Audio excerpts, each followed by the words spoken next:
گوشی و اینترنت در دسترس داری و بیشترین وقتت در سوشال میدیا میگذرانی بدون هدف.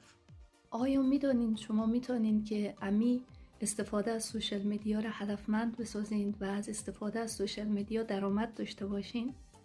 بله، شما میتونین هم سرگرمی داشته باشین و هم درآمد داشته باشین از همین برنامه‌ای که شما استفاده میکنین.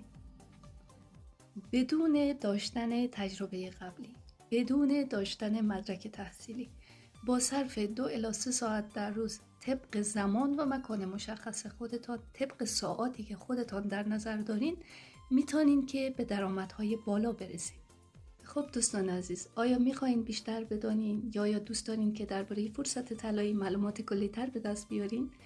برای ما پیام بگذارین، اسم و ایمیلتان ارسال کنین و یا اینکه از طریق لینک وبسایت که در قسمت پایین ویدیو گذاشته شده به وبسایتم راجستر شوید و وبینار لایو امشب ما را تماشا کنید. در وبینار لایو معلومات عالی درباره بزنس آنلاین جهانی توسط همکارای ما ارائه میشه.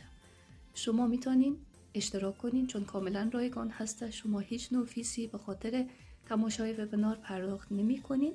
معلومات کلی را دریافت کنین و از زبان همکارای ما بشنوین که این بزنس چه خوبی هایی داره، این بزنس چه تغییراتی در زندگی عزیزان ایجاد کرده و اگر علاقه‌مند بودین میتونین که وارد دوره آزمایشی یا ترایال 30 روزه ما شوین و سیستم کاری را، بزنس مدل شرکت، محصولات، همه چیز خودتان ببینین و تصمیم بگیرین.